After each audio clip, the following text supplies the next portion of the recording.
Hi, everybody. Welcome to Mindful Metal Jacket. I am Joe List, and we are here with another wonderful compilation.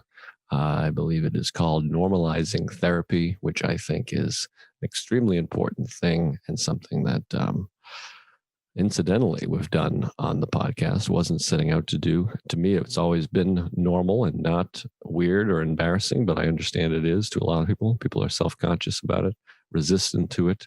I think they shouldn't be. And there's some great therapy talk here. The fine people at Laugh Button were nice enough to put together a little compilation. I apologize, my refrigerator is humming. That's what you're hearing. It's driving me crazy, but not so much because I am in therapy. Of course, everybody knows my therapist, Ellen Lefkowitz. I reference her often. And there's going to be an article about him, I believe, soon. And I think New York Magazine or something, which is exciting. But anywho, we got a great little compilation here with the great Gary Gulman, one of the best comedians of all time, one of my dearest friends of all time, and a big proponent of therapy. We had the same therapist. We chat about it. And Carmen Lynch, who's a brilliant comedian and hilarious. We talked a lot about therapy. And then, of course, I have Miranda Hughs and Josh Cohen on, who are therapists themselves. They were so nice. That was one of my favorite conversations I've ever had. So we got a little compilation for you. Just wanted to update you on the future of the show. We have 2 episodes in the can. I'm going to put a couple more in the can to kind of get out in front of it. So it's not too overwhelming or stressful as it can be, which is the opposite of what I'm going for. So there's new episodes coming soon. We recorded one with Sam Morrill, which was awesome. Just did one with my friend Matt Wayne, which I loved. And they will be out very soon. So thank you for your patience. And I hope you've been enjoying these little compilation episodes. I know I have. I'm really excited about them. And May is Mental Health Awareness Month, which is nice. So that's it. And I hope that you go to therapy if you need it. Don't feel insecure or self-conscious about it. It's great. It's the best thing I've ever done. I feel rehabilitated from anxiety, panic, and OCD. Still deal with them, but I've learned acceptance. And I want to give you one of my favorite quotes and things that has changed my whole perspective on life from my therapist, the great, wonderful Alan Lefkowitz. He always says, it's become my mantra, fear is just fear, and my thoughts are not reality. There you go, folks. Fear is just fear. Your thoughts are not reality. Now enjoy these conversations with my pals. Thank you for listening. I love you.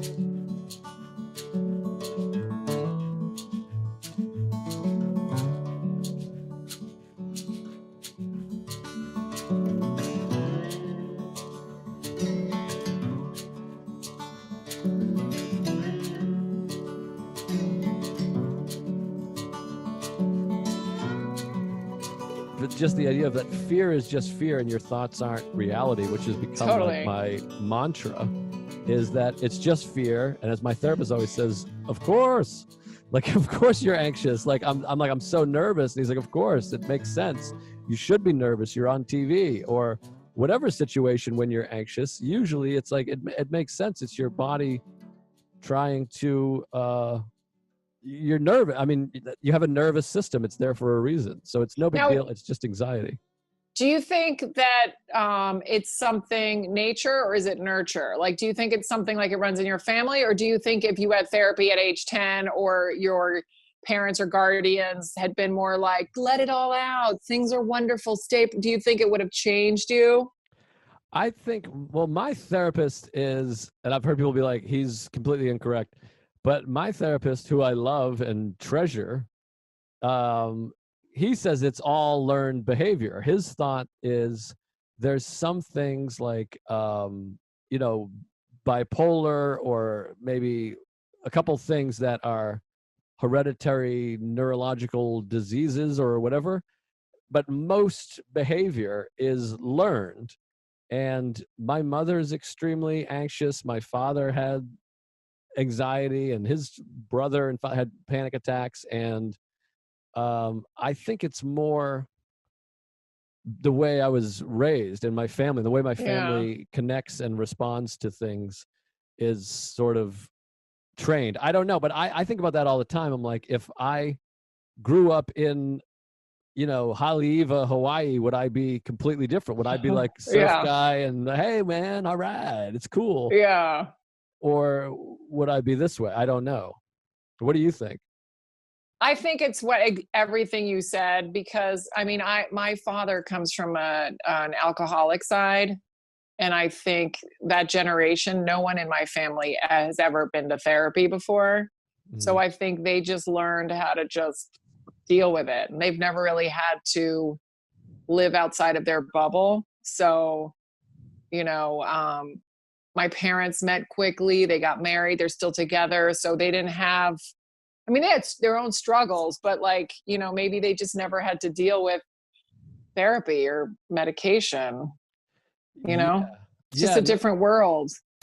totally. My parents the same way. They got married really young and they got pregnant with my sister, and then they were just sort of together. And my father's sort of Boston Irish Catholic, not a lot of feelings, and it was a lot of my mother sort of was overly protective, and there was a lot of, I think my family, the adults just talked pretty plainly around kids. So there was a lot of Yeah. revealing a lot of what could go wrong in life, of like, we don't want anyone breaking in the house. We got to put the locks up because people will just break it. Stuff Totally. like Yeah. that, where you're like, what? And then Yeah. like, I remember my uncle, who's like 4 years older than me. I always have to say, I say uncle, people think he's 30 years older than me. Yeah. But some friends that were my age essentially got jumped down the end of my street. Like they got mugged, and it's funny that the siren's going off while I'm talking about getting mugged. Oh yeah.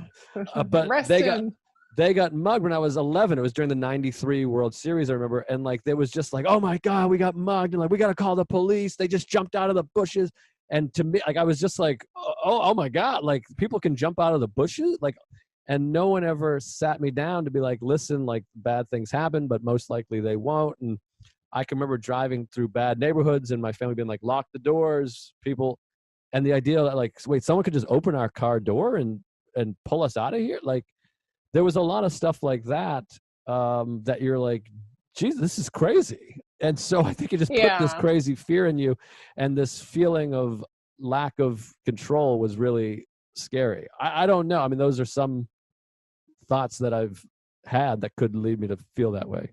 Yeah, I remember moving to New York, and at some point, I mean, it was such a, I guess I was living in a sort of a bubble coming from Virginia, but then moving to New York, I was like, this is crazy and amazing, and look at all these opportunities.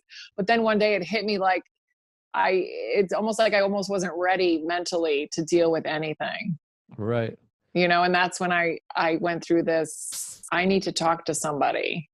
Because in that generation, especially in my family, you don't go see a therapist that's like for crazy people. Yes, same. No, I felt It's not to improve yourself. yeah. It's because you need to build. You are bipolar or schizophrenic or something. Yes, exactly. It's something that you go see if you have like a straitjacket on. It's just the walls are white and everyone's wearing white, Yeah. and it's not something that just regular people go to. But I mean, I couldn't recommend it more. But also, there was no time to really process things. There was no like. I mean, I'm a big believer now that like meditation should be taught in like public schools when you're like 6. Time to like Yeah. sit and reflect and focus on your breath and kind of go inward, Yeah. which I've only learned in the last couple of years through Eckhart Tolle and Sam Harris and Jack Kornfield and all these great meditation people, and getting really into meditation and therapy, of course, which I also think is so important because it's more you and specific to you and your family. And it's exercising your brain.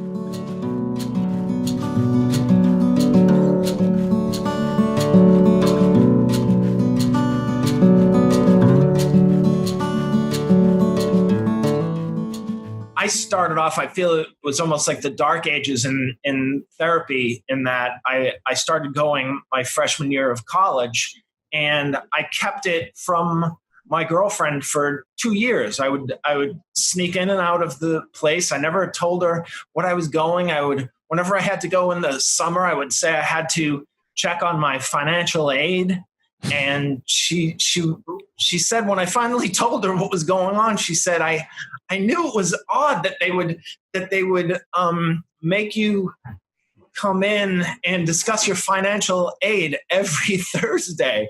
It seems so unnecessary, and that they were making you jump through too many hoops. And so I was afraid at that time that if I told her that I was suffering from depression, that she would be scared off. And I'm sure there are people nowadays who would say, this is too much for me. I can't handle this. I will say that since college, I had a policy of telling anyone I dated as soon as it got reasonably serious that I had suffered from this thing, and that I was doing okay now, but it gets dark, and I felt comfortable sharing that. And also I didn't think it was fair not to share it with someone. So I think it's really important. The other thing is that for the most part, it doesn't make the people run away, and it brings you closer and raises the relationship to a higher level of intimacy and confidence. Yeah, I think that's a good thing to put out there and let people hear, because I think men particularly, or maybe women too, because so many men are like, women are crazy and whatever. But men, I think, particularly have this feeling built in that they're supposed to be tough and unaffected and all this stuff. So I think it does help to let people know that is good for a relationship, to get that out there. And then it's like you're working together as a team. That's what I find is nice about marriage, is sort of we're committed to each other. So no matter where you go mentally, I'm going to do my best to help in whatever way I can, and vice versa. That's been really helpful. Yeah, I think that collaborative approach is so helpful, and I don't think it's right or helpful for men to try and continue this absurd. Men keep their emotions to themselves and don't discuss their issues and their problems. And this, I honestly believed, until I read an article, I think in the Atlantic, where this woman named Peggy Ornstein, and you should read it. She studied girls for a long time, young women, and then she turned her attention to young boys. And so I was prepared to read that boys of the millennial, the Generation Z, that they are very open about their feelings, and they are more evolved than we were, and that they have different views and philosophies on what it is to be a man. And I was wrong. Young boys, high school boys, still think that a strong man is quiet about his feelings and his emotions, that he should be dominant and aggressive, and that it's weak to not. It's weak to open up about your issues, your feelings, and your troubles, and that really surprised me, because I really believe that, along with at least a dozen other things, including medication and exercise and eating right and getting out and being with people and adjusting my definition of success, I think coming to terms with what I always considered my weakness, which was the fact that I wasn't a dominant personality, that I was very athletic, but I didn't really, I was always the guy, oh, if he would just get aggressive, if he would just bowl somebody over on his way to the hoop, if he would just use those athletic gifts in a more aggressive way, he would be so much better. He would be such a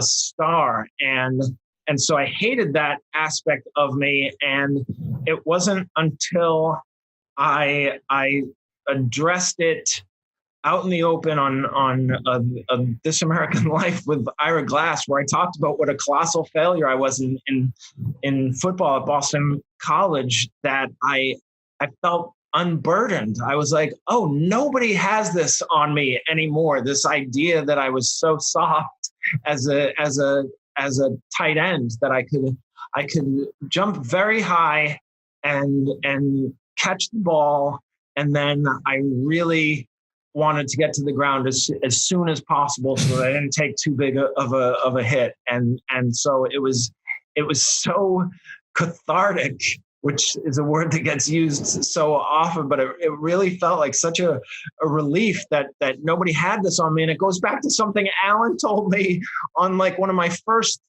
weeks of therapy, where he said, if everybody knows everything about you, if you're an open book, then they have nothing on you. And I've heard it said in other ways that you're only as sick as your secrets, or just other things like that. But I really think that and it's another Alanism, accept yourself. You pull the string and Alan says, accept yourself. This is who you are. Stop fighting your nature. And I think that was, I don't think it's a coincidence that I've had my most sturdy, long-lasting remission from depression and anxiety at about the same time I came to terms with what I considered my weakness, which was actually in many ways a strength, or at least addressing it and being honest about it takes a strength. And my strength is made stronger through my weakness. I think your friend Jesus Christ said something like that. I do have a friend in Jesus, but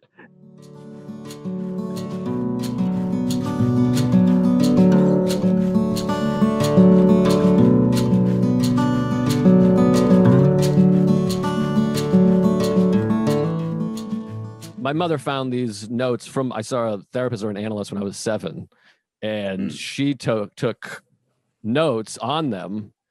And some of them are like, it was interesting because, first of all, it was like emotional for me to see, but it also kind of helped me, kind of what we were talking about earlier, to be like, oh, I've just been like this since I was at least 7, which does take a little bit of that shame away, because part of me is not to just take advantage of having 2 therapists on my podcast here, but there is an amount of shame of like, God, I had good parents, I'm successful, I'm healthy, and yet I'm still riddled with this anxiety and fear. So finding these things of like, oh, this is how I was raised to be, or sort of created, does help a little bit. Then you're still stuck dealing with all those things. Yeah. I mean, Miranda could probably agree, where a lot of clients come in and they first say, I'm broken. I need you to fix me. There's something wrong with me. I've always been like this. And they take it, there's so much shame and there's so much weight they put on, like, that's just how they were born, as if they were, the doctor handed them and said, you're given someone with anxiety issues and panic disorder and this and that. But a lot of it is learned. Most of it is learned, or a response to the environment. Yeah, so that's interesting. And Miranda, maybe you can talk about this a little. Like, so I developed panic disorder and panic attacks, and started having like really severe panic attacks in my early 20s, where I would be on the ground and shaking like violently. It would go about a half hour, heart pounding, and just completely out of control. And those were like, I would say that I have like anxiety attacks and panic attacks. I have anxiety attacks where I'm obsessing about a tooth or some kind of hypochondriac episode. And then I have panic attacks where I'm literally on the floor, legs are shaking, like it looks like I'm severely ill. But my parents never had panic attacks like that. So it's interesting that it's learned behavior, but no one in my family ever had panic attacks to that extreme. How does that come about, if that's answerable? Yeah, I think it's answerable because panic attacks, we're talking about, it got to a point where like the lid's been blown off the container. Like there's no stopping it now. The anxiety that builds up to it and the patterns of not being able to regulate that anxiety, that's what's learned. The panic attacks push you one step beyond. And what I try to say to my clients is like panic attacks will convince you, brain, body, all of you, that you are dying. Like this is the end. This is how we die. And your body responds appropriately, but it's stemming from anxiety and just too much. Body shuts down, can't do it. So it's really important to be able to notice the connection between the mind and the body, which I know we talk about all the time, but when you feel it in those types of terms, like you have people that come in and say, oh, it's just in my head. I have panic attacks. I get anxious, whatever. If I took your blood pressure during a panic attack, we're not just saying, oh, it's in your head. This is quite literally serious as a heart attack. You're going to have medical manifestations of physical or of mental anxiety and panic and things like that. So it's important to kind of, nobody taught me to have a panic attack, but I also wasn't taught how to regulate that anxiety and bring myself back down so that didn't happen either. Right. Yeah. I'm standing on the shoulders of giants. I've taken it a step further, I guess.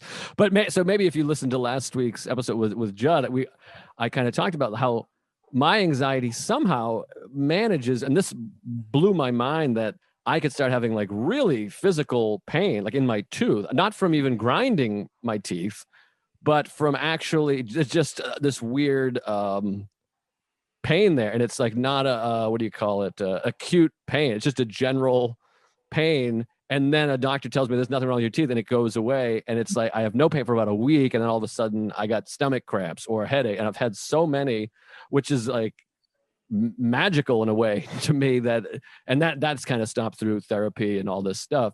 So I have progressed, but how does that work exactly? I mean, I asked Dr. Brewer about it a little bit, and I feel like I didn't get a completely straight answer. That like, how can you have stomach pains, diarrhea, headaches, migraines just from thinking? I mean, is that so? I guess that's the body just reacting to these thoughts as though you're in danger. Is that basically right? Yeah, and it's acting like thinking is a separate thing, but it's all like Miranda said before, the body, mind, every system in the body is kind of connected and intertwined. So as you go to that fight or flight response, you get really stressed, really overwhelmed. Every system in the body is kind of activated at that point.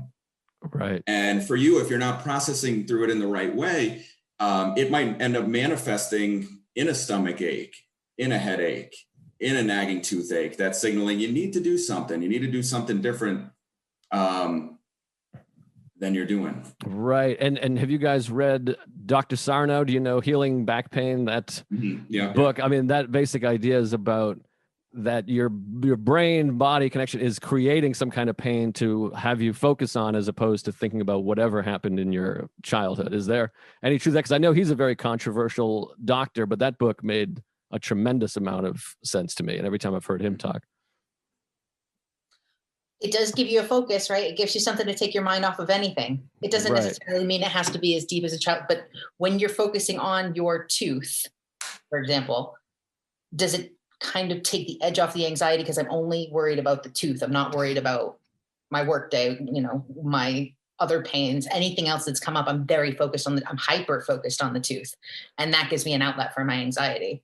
So that's something that's worth looking at. Yeah, and it's so deeply subconscious. This is fascinating because in my mind, I mean, my present mind, my conscious mind, I'm like, I would give anything to not be thinking about this tooth. Mm-hmm. But obviously my subconscious is like, no, fucking think about your tooth. So you don't have to think about, your dad didn't call or whatever it is, or whatever show. What is it like? I'm 39 years old. My parents were young when they had me, so they're in their early 60s. I mean, what's it like if I go there and go, hey, I got OCD, I got alcoholism, it's all learned behavior, you fucked me. What is this? What is that? That's such a fascinating idea to me. And then I leave the room and they're left there. I don't know what the question is exactly. Nobody steal this because I'm writing a movie about it. But what is that? I mean, it's the idea of being like, I need to address this because it's causing a lot of anxiety and stress and anger for me, mostly anger, I guess.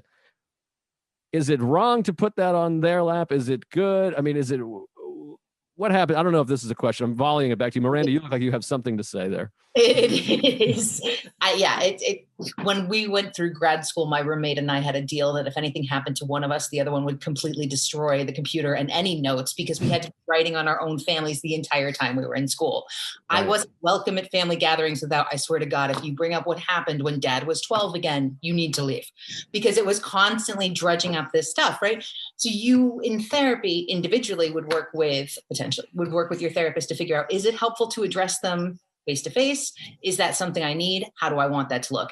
If I need to address them in my mind and not directly, how does that look? Do I write them a letter? Do I kind of work through it with what they call an empty chair technique kind of thing?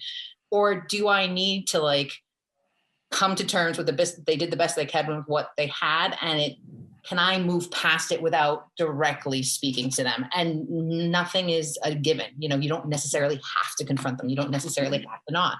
What's going to work best for you? What's going to work best for your family? And then if you decide to talk to them, I mean, it's a good idea to have it happen in session, right? But what do you want that to look like? How do you make that structured in a way that you're not going to be like, remember when I was 5? Thanks for that. You completely screwed me up from there on out, right? How do you make it a constructive conversation to get what you need out of it, to get those needs met that were missing back when you were however. Right. Yeah, it's a great point, because if there's certain feelings coming up for you and it's like, oh, geez, I'm blaming my parents for these feelings. I think there's definitely ways you could soothe yourself there. But if your parents are still behaving in certain ways that are maybe violating certain boundaries, and you could take care of yourself now, like Miranda just said, telling them what you need right now. And that could be really, really great. Maybe not even having to confront them for everything from the past, but like Miranda said, there are ways to maybe talk about things that had happened. But it might take some like professional help, like, really working on your own stuff, because we could easily get very triggered and then it can turn pretty toxic. Right. I mean, first of all, this is proving I have a great therapist, because he says all these same things, or maybe it's proving that you guys are great therapists, because I know he's a great therapist, but no, it's interesting. There's in sobriety circles, there's a saying, say what you mean, but don't say it mean. Which I love, is that idea of you can't just be like, fuck you, dad, or whatever, but you can say, man, I really could have used a little more help there. I would have, if you could have said this or hugged me or done this, that would have been really beneficial. But like you said, you have to kind of weigh that of like, how much is this going to destroy or upset this person? And I can't change it anyways. We can't go back to, 1989 and have someone say, you're not going to get AIDS, pal. Here's a hug. So it is a tricky thing, I guess. And hopefully people are getting something out of this, and it's not just me. No, but you bring up a good point, because sometimes we'll say something, dang, when I was 6 years old, I wish you hugged me more. I wish you were calmer. I wish we connected more and played more, or something like that. And we're talking about something in the past that maybe we could still have met right now. I could ask my dad, hey, I know we didn't hug a lot then, or it kind of bothered me then that we didn't. I would really appreciate one now. Maybe we could find a way to connect now, rather than just, not saying it's a bad thing to ever focus on that, or, get some insight from that, some awareness from that, maybe talk about it. But there are ways that you can make a change right now too, that could be really helpful. Yeah, no, that's something I had to do in my life, and it's been beneficial. As Pete Townsend wrote, let's get together before we get much older. Teenage Wasteland. Bob O'Reilly's the name of the song. Yeah, I have to say Bob O'Reilly, because other people will email me and go, that's not the name of the song, you idiot. Mindful Metal Jacket is hosted by comedian Joe List. Produced by Joe List. Edited by Matt Kleinschmidt. Executive producers Robert Kelly and Matt Kleinschmidt for the Laugh Button Podcasts.